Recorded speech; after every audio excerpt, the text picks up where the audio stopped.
Good morning, everyone. Good morning to our YouTube live viewers. Today is June 14, Friday at 10:09 a.m.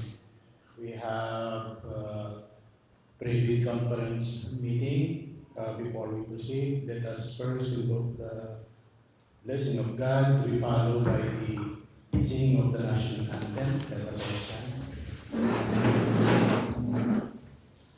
Let us pray. In the name of the Father, Son, and the Spirit. Amen. Loving, gracious Father, Heavenly Father, we acknowledge your holy presence today. We thank you for for you are our infinite source of peace, love, and wisdom. We know that your Holy Spirit guides us and directs us. Your love enfolds us, and your light illuminates us. Lord, we entrust to you everything in our lives, in spite of various challenges that we are facing in our society today. Guide us in the work we do, that we may do it for not only for ourselves alone, but for the common good. Teach us always to perform our job faithfully and diligently, so that we will always be a blessing and a source of inspiration to our co-employees, especially to the people who need our services. Give us always the strength to do, patience to bear, and let our courage never fail. All these things we ask and pray in Jesus' mighty name. Amen. Spirit.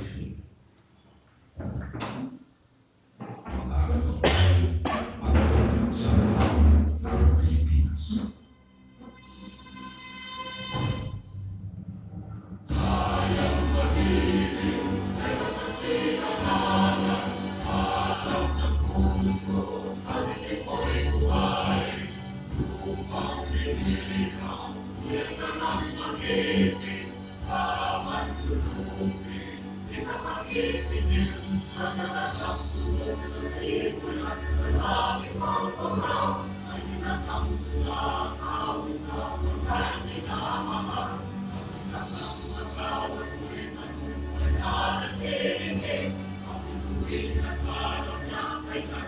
amin ng Pilipinas.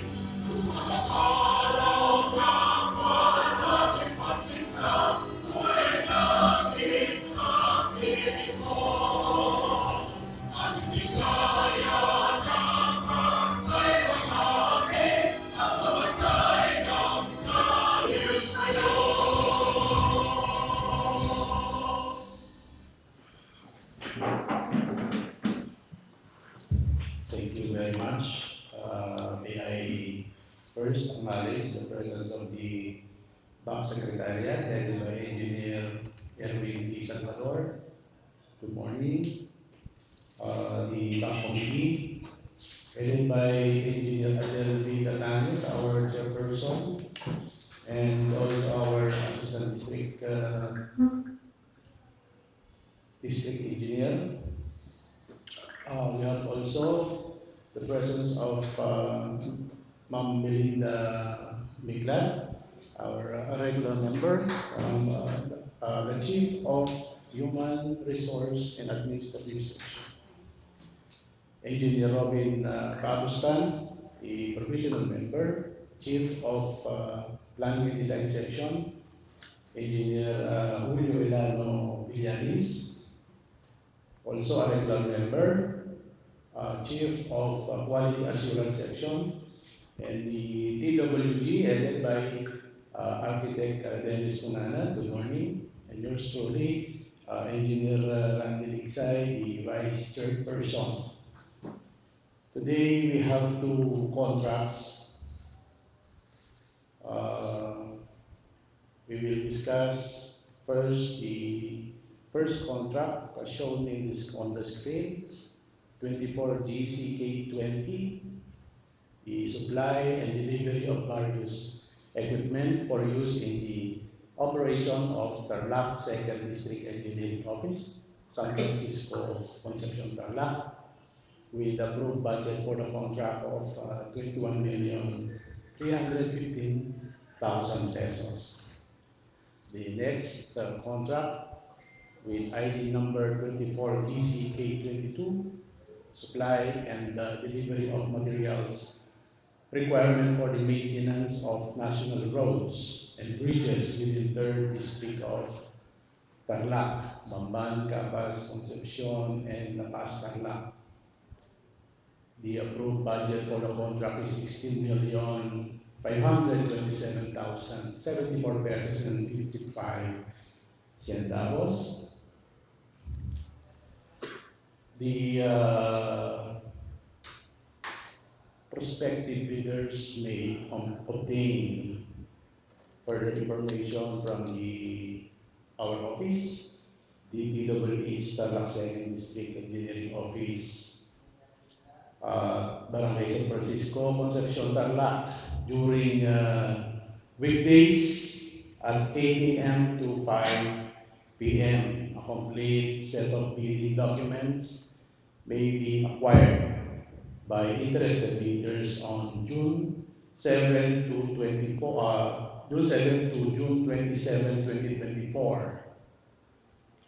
It may also be downloaded free of charge from the website of the Philippine Government Electronic Procurement System, or the PhilJust, and the website of the procuring entity, or the at address www.tpwh.gov.ph.